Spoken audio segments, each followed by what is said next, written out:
Salam sejahtera Malaysia, denyut nadi suara rakyat bergema di channel ini. Terima kasih kerana terus bersama-sama dalam channel ini. Untuk mendapatkan berita terkini setiap hari, sila tekan butang subscribe, like dan share. Tekan juga tombol notifikasi untuk mendapatkan berita terbaru sepanjang tahun, sepanjang hari, sepanjang masa. Sekali lagi terima kasih diucapkan kepada anda semua. Denyut nadi suara rakyat bergema di channel ini. Kita jumpa. Salam sejahtera Malaysia. Selamat pagi tuan-tuan dan puan-puan yang dihormati sekalian. Patutkah bersatu diharamkan? Patutkah bersatu diharamkan? Patutkah PPBM diharamkan? Patutkah Muhyiddin Yassin punya parti ini yang dibuat bersama-sama dengan Tun Mahathir ini diharamkan? Patut atau tidak? Sila komen apa pendapat anda. Okey, baik. Tuan-tuan dan puan-puan yang dihormati sekalian, baru-baru ini UMNO siswa, kalau saya tidak silap, mereka telah menggesa ataupun meminta atau memberikan pendapat lah agaknya ya, pendapat bahawa bersatu perlu diharamkan ataupun ya diharamkan lah, bersatu perlu dibatalkan. Kemudian muncullah komen daripada bersatu yang tidak setuju perkara begitu. Jangan membuat hasutan ke apakah supaya bersatu diharamkan begitu. Tapi soalannya, kalaupun tidak ada tindakan ataupun campur tangan daripada mana-mana pihak, yang saya pasti tidak adalah untuk mengharamkan bersatu. Tapi silap-silap sebenarnya, silap-silap gaya bersatu ni boleh terharam dengan sendirinya. Kenapa? Sebab baru-baru ini saya ada baca juga artikel bahawa bersatu mungkin dalam bahaya besar, dan berisiko untuk diharamkan oleh ROS sekiranya didapati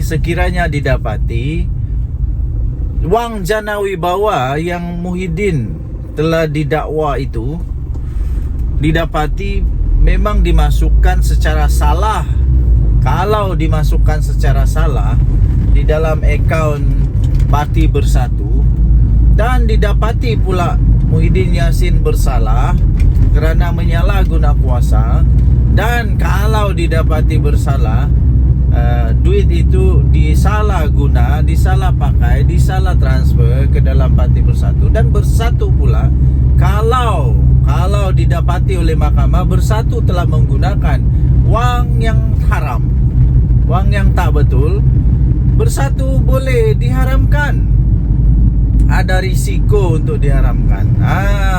Jadi itu yang pertama. Kedua, ada perlembagaan bersatu yang saya ada baca artikel ini juga dalam berita-berita arus perdana. Anda boleh cari ya dalam Google sendiri, bahawa ada satu artikel dalam perlembagaan bersatu yang dikatakan belum pun diluluskan, tapi sudah dibuat. Kalau saya tidak silap tentang keahlian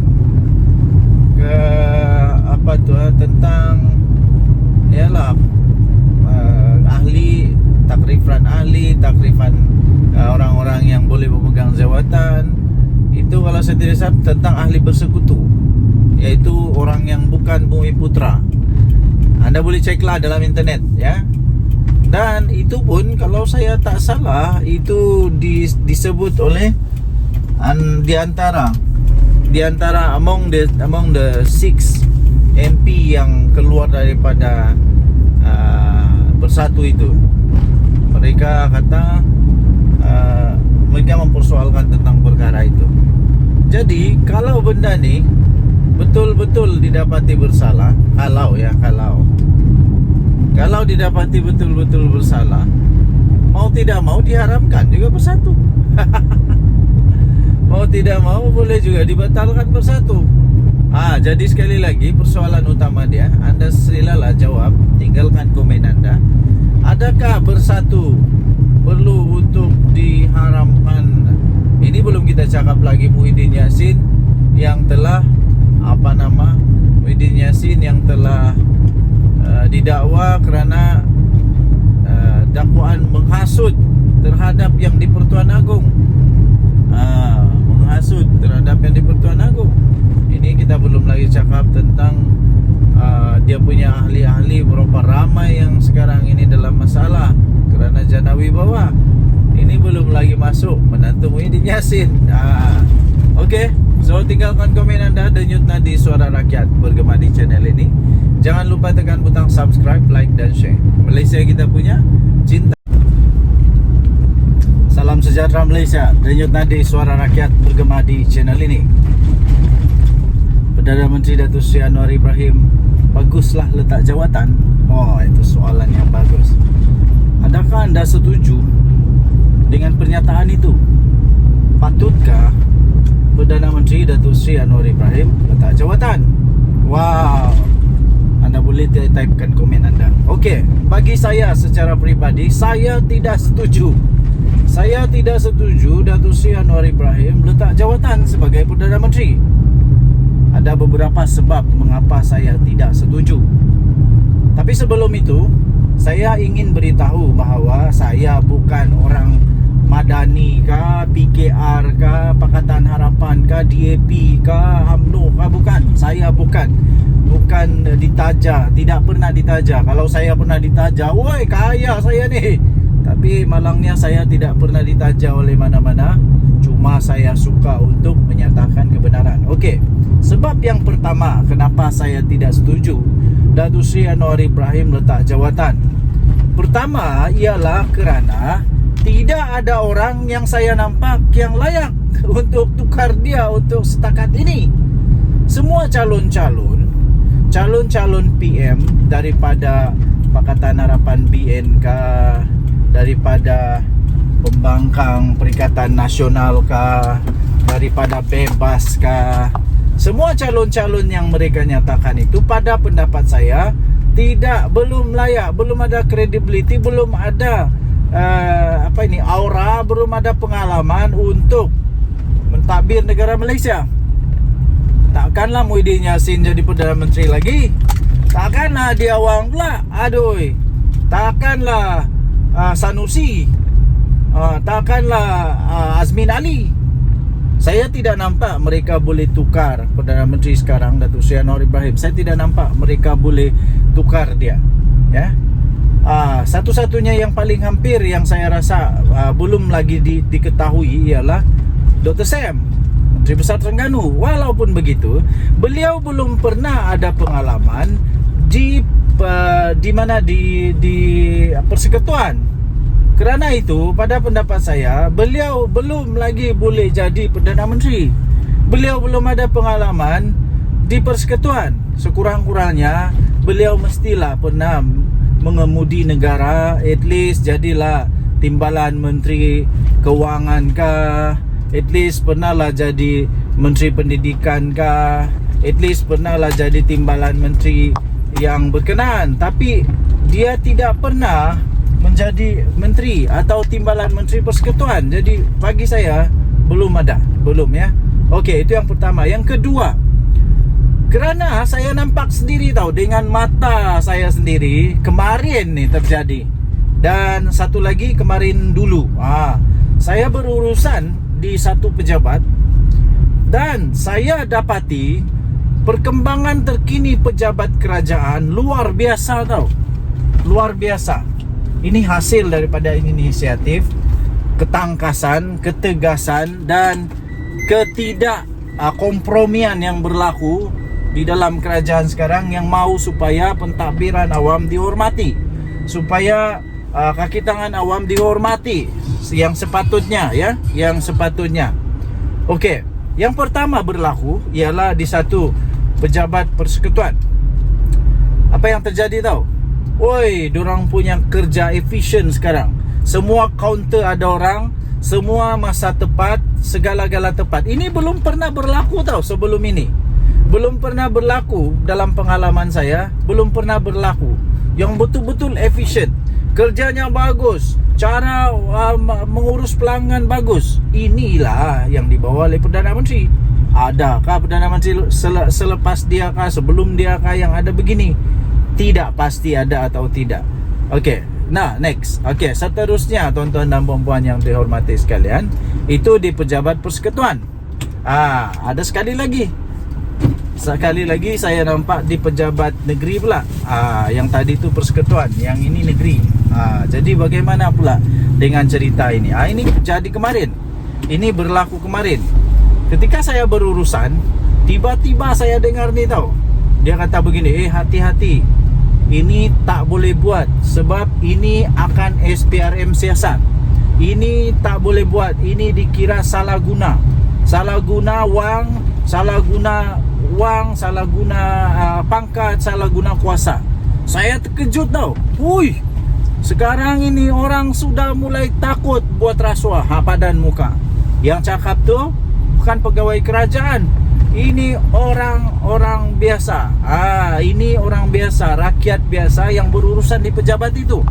Saya ucapkan tahniahlah kepada kerajaan sekarang yang berjaya mengekang rasuah ini. Bayangkan kalau orang-orang kampung pun berani cakap begitu, maknanya penekanan utama kerajaan sekarang, iaitu membenteras rasuah, sudah sampai ke akar umbi. Telah berjaya. Adakah Perdana Menteri sebelum ini yang berjaya buat macam Datuk Seri Anwar buat? Tidak ada. Waktu Najib Razak, tidak ada. Balik-balik dengar, ini susah mau buat urusan, perlu ada itu, perlu ada ini, macam begitulah. Tapi saya rasa itu sudah berlalu. Zaman siapa? Zaman Jana Wibawa, abah kau? Kita sudah tahulah. Sudah tahu. Waktu zaman Najib, 1MDB. Waktu zaman abah kau, Jana Wibawa. Sekarang sedang disiasat. Harap-harap tiada lah. Dan mungkin tiada kot. Sebab kalau ada, alamak, nanti ada jadi Perdana Menteri kedua masuk penjara. Zaman siapa lagi? Zaman Mahathir? Kamu sendiri lah tahu. Saya pun tidak tahu. Sebab waktu itu saya masih beringus-ingus. Jadi saya tidak tahu. Tapi yang saya tahu, saya bagi tahu. Ada bukti di depan mata. Saya sendiri nampak, saya sendiri dengar, saya sendiri rasa kagum. Wow, saya kata ini betul-betul kerajaan hebat, madani. Tidak ada lagi rasuah. Semua dibuat dengan betul. Okey. So apa lagi yang saya rasa kenapa Datuk Seri Anwar Ibrahim tidak patut ditukar, tidak patut letak jawatan, kerana sekarang ini ekonomi negara Malaysia dalam keadaan yang luar biasa hebatnya. Ramai orang kata tak hebat, itu ini. Kamu tidak tahu betapa teruknya dulu ekonomi kita ketika Datuk Seri Anwar Ibrahim ambil alih. Terpaksalah dia cuba baiki semua yang sudah rosak. Bukan senang tau. Kata kos sara hidup makin tinggi. Seluruh dunia sama, cik. Pakcik seluruh dunia sama. Harga barang sama, semua tempat naik. Bukan di Malaysia saja, bukan di kampung kamu saja. Seluruh dunia naik harga barang. Tapi tengoklah macam mana kerajaan mau cope, mau atasi kenaikan harga itu. Datuk Seri Anwar Ibrahim umum banyak sekali kenaikan gaji. Banyak sangat bantuan-bantuan. Ini untuk membantu. Belum pernah ada kerajaan ataupun Perdana Menteri sebelum ini yang umum kenaikan gaji seperti Datuk Seri Anwar Ibrahim umumkan. Kalau ada, silalah komen siapa dia. Okey, so banyak lagi sebab-sebab lain lah. Tapi cukuplah dengan sebab musabab yang 3 saja itu.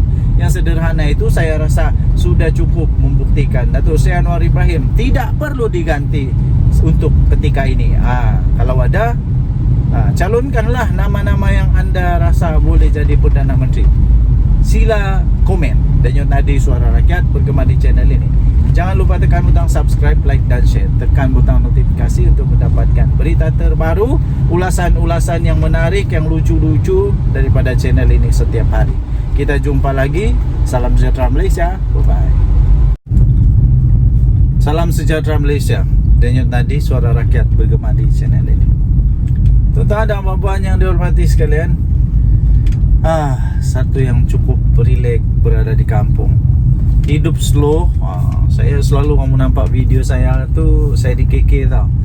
Saya di KK kerana sedang sambung belajar. Kita sambung sampai doktor, sampai PhD kalau dapat lah kan. Kalau lulus lah, kita mau ambil sampai PhD. Alang-alang belajar kan, biar sampai ke puncak paling tinggi. Begitulah, itu impian lah kan. Jadi bagi anda yang masih lagi ingin belajar walaupun sudah tua, teruskan belajar. Teruskan belajar ya. Okey, tuan-tuan dan puan yang dihormati sekalian, belajar tinggi-tinggi pun kalau tidak ada integriti susah juga. Belajar tinggi-tinggi pun kalau tiada integriti pun tiada guna. Apalagi kalau jadi menantu kepada orang-orang yang besar, sampai Perdana Menteri, kita punya mentua, tapi tiada integriti pun susah juga tau. Apa cerita dengan menantu Muhyiddin Yassin? Orang selalu kata begini tau, berani kerana benar, takut kerana salah, bertahan melawan kerana benar, lari kerana memang takut lah, takut kena takut kena gari. Yang saya heran nih, kenapa Muhyiddin Yassin tidak dapat pujuk anak menantu dia ni untuk balik ke Malaysia? Kan Muhyiddin Yassin bekas Perdana Menteri, sepatutnya dia memang kuat lah untuk pujuk dia punya menantu. Bukan apa, saya rasa rasanya sajalah. Kan Muhyiddin Yassin punya menantu tu tidak bersalah. Dia cakap dia tidak bersalah. Jadi dia kena buktikan lah. Bukan apa, dia kena buktikan bahwa dia tidak bersalah. Saya yakin dia tidak bersalah. Saya yakin dia tidak bersalah. Tapi dia kena balik lah Malaysia untuk nyatakan dia tidak bersalah. Janganlah malukan mentua kamu tu. Aduh, janganlah malukan mentua kamu sehingga kamu bertapuk, bersembunyi.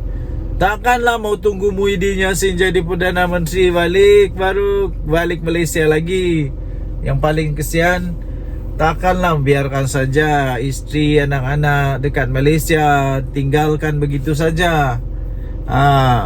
Lepas tu yang satu lagi, kalau kamu tidak balik Malaysia, ini menjejaskan peluang mentua kamu Muhyiddin Yassin untuk jadi Perdana Menteri semula, kerana orang tak percaya dia.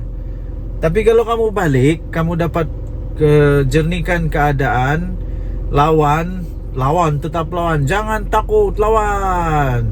Kalau kamu balik, kamu lawan, kamu buktikan kamu tidak bersalah, kamu buktikan bahawa kamu benar-benar bersih. Ini dapat memberi peluang kepada Muhyiddin untuk jadi bakal Perdana Menteri ke 112. 112 lah, 113. Okey, jadi apa yang saya ingin sampaikan ialah integriti itu penting ya. Tidak kiralah kita siapa, pangkat besar manapun, integriti itu penting. Jaga integriti, jangan minta rasuah, jangan ambil rasuah, jangan makan rasuah, jangan terima rasuah. Siapapun pangkat berapa besar pun jangan. Nah, dan lagi satu, berani kerana benar.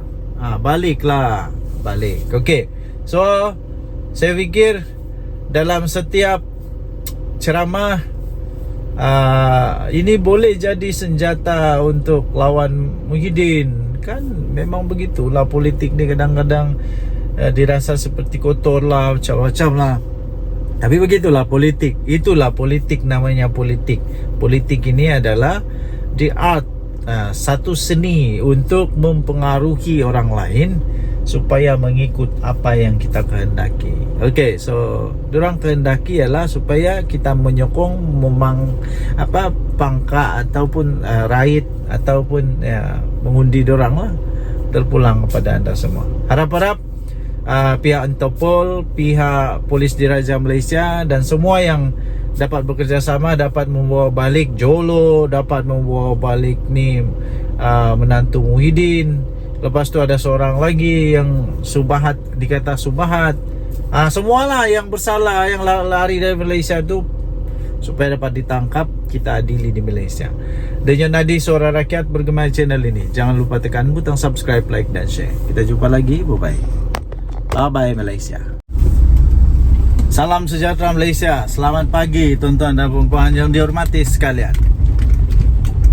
Baru selesai memancing. Casting ikan haruan, tapi nampaknya kumpau berdarah hari ini. Adakah anda juga suka memancing? Sekiranya anda suka memancing, anda bolehlah komen. Saya pun suka memancing. Saya suka memancing. Semua jenis pancing saya sukalah. Pancing haruan, toman, laut dalam, laut cetek, semualah dihentam semua. Okey, pembuka bicara supaya kita tidak stres. Jangan stres ya. Okey, akhirnya Ismail Sabri Yaakob, bekas Perdana Menteri kita, mulai membuka suara. Nampaknya beliau mulai mengeluarkan isi hati dia. Antara artikel yang saya baca, dia kata ketika dia jadi Perdana Menteri, ramai orang-orang besar dalam UMNO, MP UMNO yang menjauhkan diri daripada dia. Mungkin kenapa ya? Hairan juga kenapa, apa masalah. Memanglah siapa tidak kecil hati kalau sudah jadi Perdana Menteri tapi seolah-olah tak dihargai, macam begitulah agaknya lah. Kemudian keduanya, artikel yang seterusnya ialah dia kata, baru sebentar tadi saya nampak, dia menghormati Presiden UMNO jauh lebih mengatasi segalanya.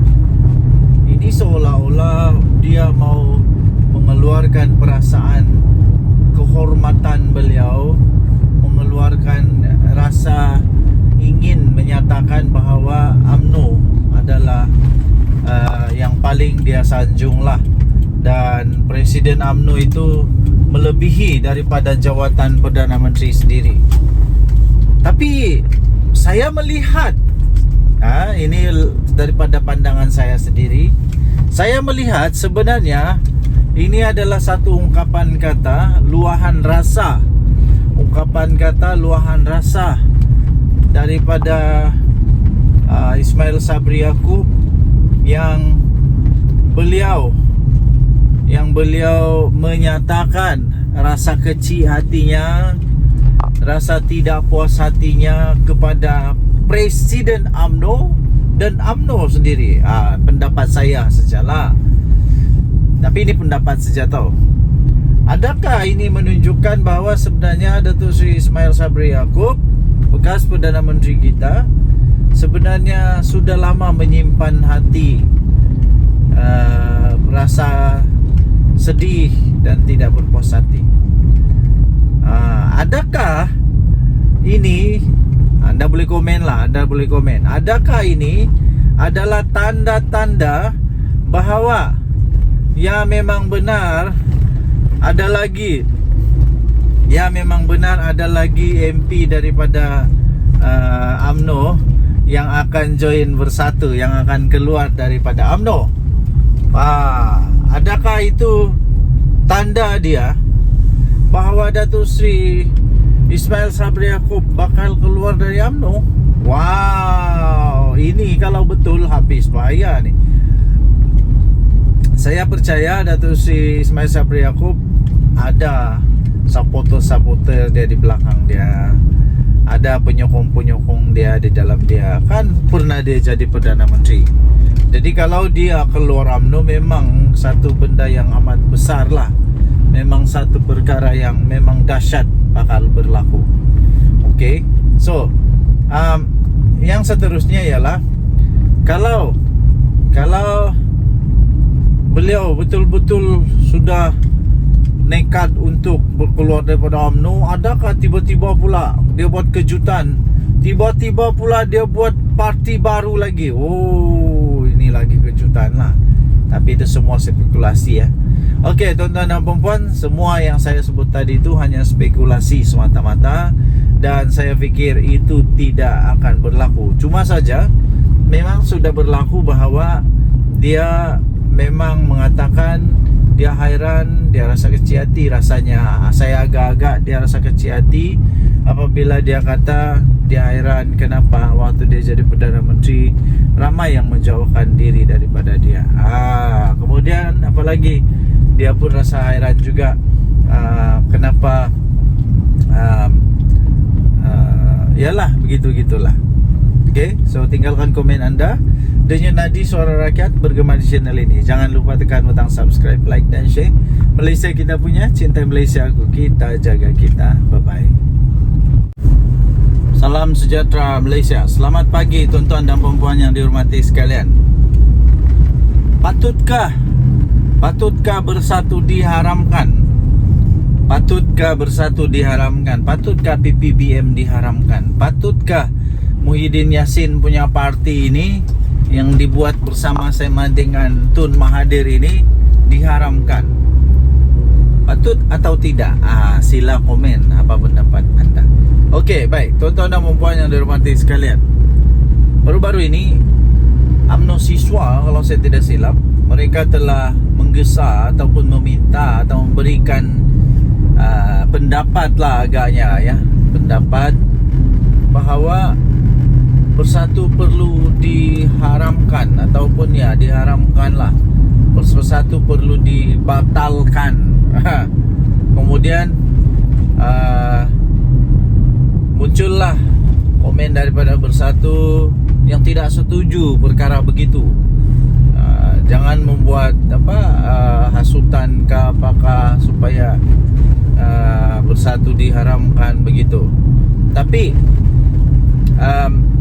soalannya, kalaupun tidak ada tindakan ataupun campur tangan daripada mana-mana pihak, yang saya pasti tidak ada lah untuk mengharamkan bersatu. Tapi silap-silap sebenarnya, silap-silap gaya bersatu ni boleh terharam dengan sendirinya. Kenapa?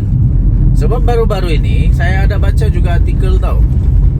Saya ada baca juga artikel bahawa bersatu mungkin dalam bahaya besar, dan berisiko untuk diharamkan oleh ROS sekiranya didapati wang jana wibawa yang Muhyiddin telah didakwa itu didapati memang dimasukkan secara salah. Kalau dimasukkan secara salah di dalam akaun Parti Bersatu dan didapati pula Muhyiddin Yassin bersalah kerana menyalahguna kuasa, dan kalau didapati bersalah, duit itu disalah pakai, disalah transfer ke dalam Parti Bersatu, dan Bersatu pula kalau didapati oleh mahkamah Bersatu telah menggunakan wang yang haram, wang yang tak betul, Bersatu boleh diharamkan. Ada risiko untuk diharamkan. Jadi itu yang pertama. Kedua, ada perlembagaan Bersatu yang saya ada baca artikel ini juga dalam berita-berita arus perdana. Anda boleh cari ya dalam Google sendiri, bahawa ada satu artikel dalam perlembagaan Bersatu yang dikatakan belum pun diluluskan, tapi sudah dibuat. Kalau saya tidak silap tentang keahlian tentang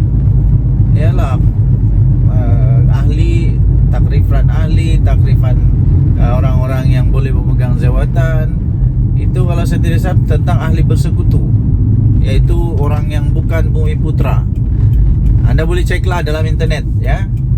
Dan itu pun kalau saya tak salah itu disebut oleh di antara among the 6 MP yang keluar daripada Bersatu itu.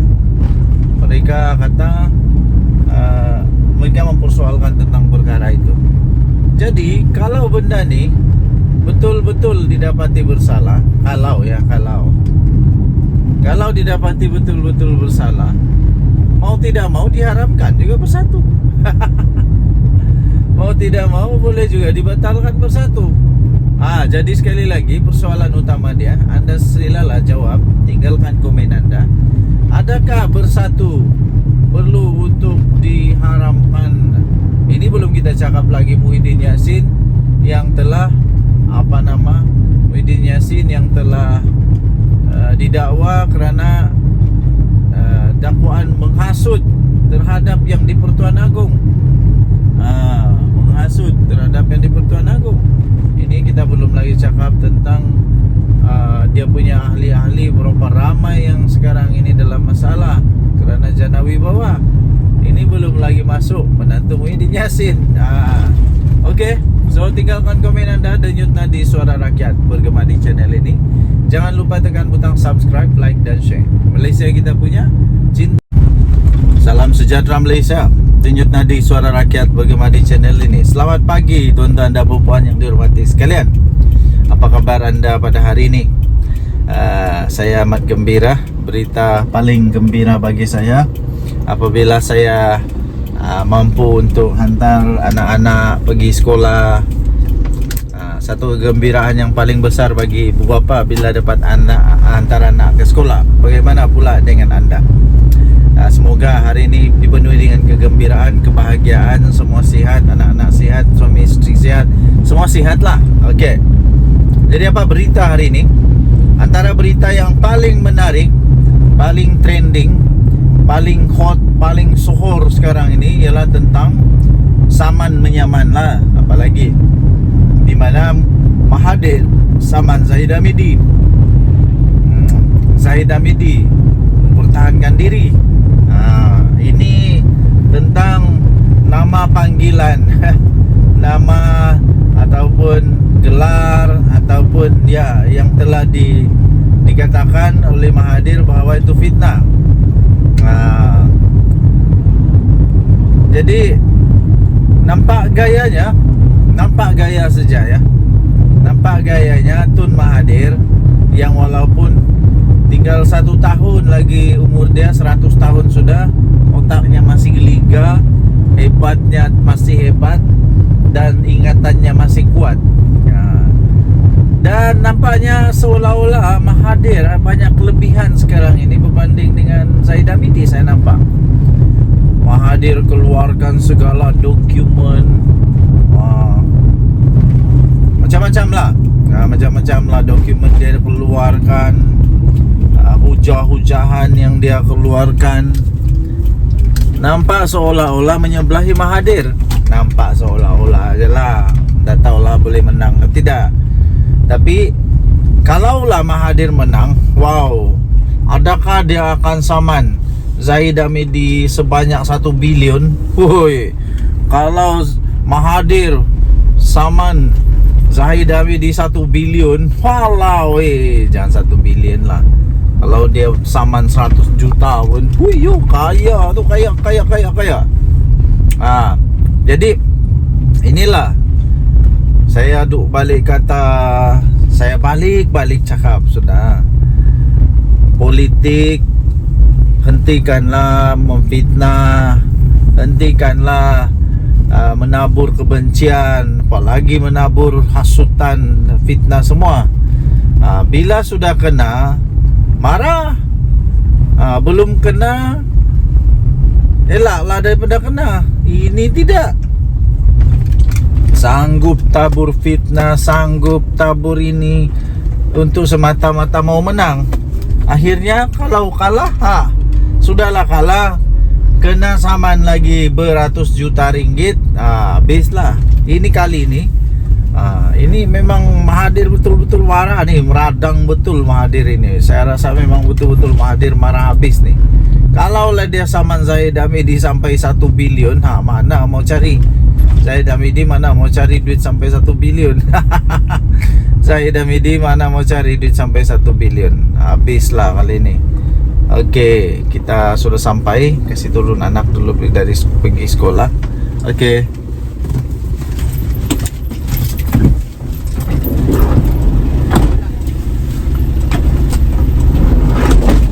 Oke, anak sudah turun sekolah.